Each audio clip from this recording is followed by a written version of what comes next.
जय महाराष्ट्र. मित्रो, भारत अमेरिका करार जो होऊ पाहतोय, त्यामुळं भारतात अमेरिकेकडनं कृषी निगडीत काय-काय आयात होतंय, याची चिंता आता सबंध भारतातल्या शेतकऱ्यांना लागलेली आहे.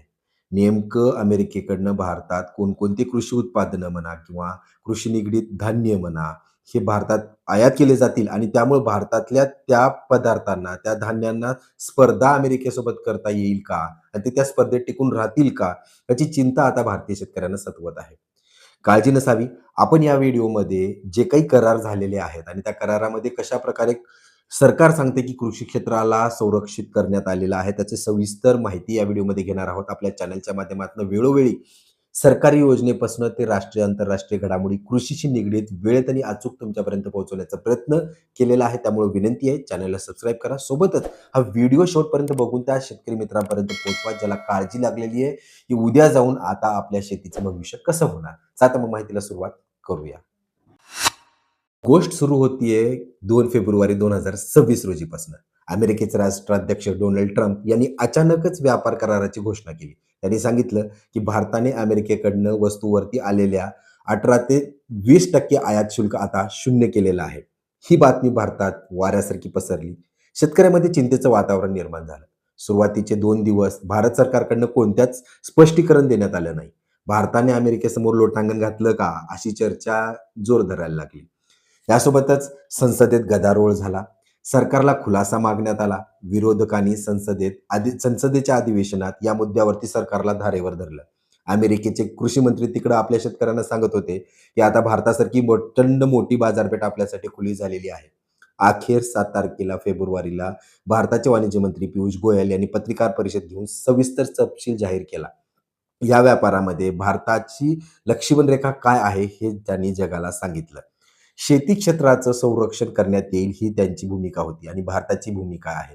भारत सरकारने स्पष्ट केलंय, की शेती हे आपल्यासाठी अतिसंवेदनशील क्षेत्र आहे. त्यामुळे आतापर्यंत कोणत्याही देशाला भारताने शेती, डेअरी किंवा पोल्ट्री यासारख्या क्षेत्राला पूर्णपणे ओपन केलेलं नाहीये. ते मग नुकतंच झालेलं युरोपियन करार असेल, तर भारतानं केवळ काही अन्नपदार्थ हेच फक्त खुले केलेले आहेत, ज्यामध्ये कापूस, सोयाबीन, मका, गहू आणि तांदूळ यासारख्या मुख्य पिकाबाबत सावध पवित्रा वापरण्यात आलेला आहे. मी म्हणाल डी बाबत काय? हा सगळ्यात मोठा वादाचा मुद्दा म्हणजे डी जो सुख्य खाद्य वापरण्यात येतं ते जी आहे. अमेरिका जी मक्याचा वापर करते आणि त्याच मक्यापासून बनवलेल्या डी भारतात येणार. भारताचा दावा आहे, की प्रक्रियेनंतर यात जी अवशेष राहतच नाही. परंतु हा जर का डी भारतात आला, तर स्थानिक मका बाजारावरती त्याचं संकट हे राहणारच आहे. कारण अमेरिकेने 2024 मध्ये 122 लाख टन निर्यात केली होती.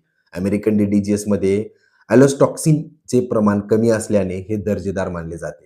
जर हे भारतात मोठ्या प्रमाणावर आलं, तर भारतीय मका आणि स्थानिक डी उद्योगावर मोठा दबाव होणार आहे.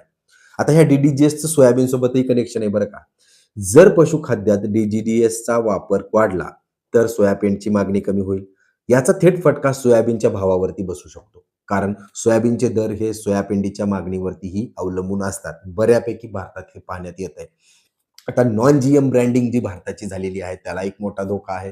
कारण भारत सध्या जगात नॉन जीएम मका आणि तांदूळ पुरवणारा देश म्हणून ओळखला जातो. आता अमेरिकन जीएम आधारित उत्पादने भारतात आल्यावर आपल्या देशाची निर्यात आणि नॉन जीएम प्रतिमेवरती काय परिणाम होईल याचं मोठं आव्हान भारतासमोर उभं टाकलेलं आहे.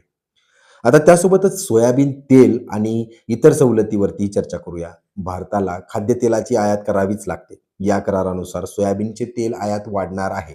जरी आपण खाद्यतेलात आत्मनिर्भरता मिळवण्याचे स्वप्न पाहत असलो, तरी अमेरिकेकडनं येणाऱ्या शुल्कमुक्त तेलाचे स्थान तेलबियाण उत्पादकासाठी मोठ्या धोकाची घंटा ठरू शकते.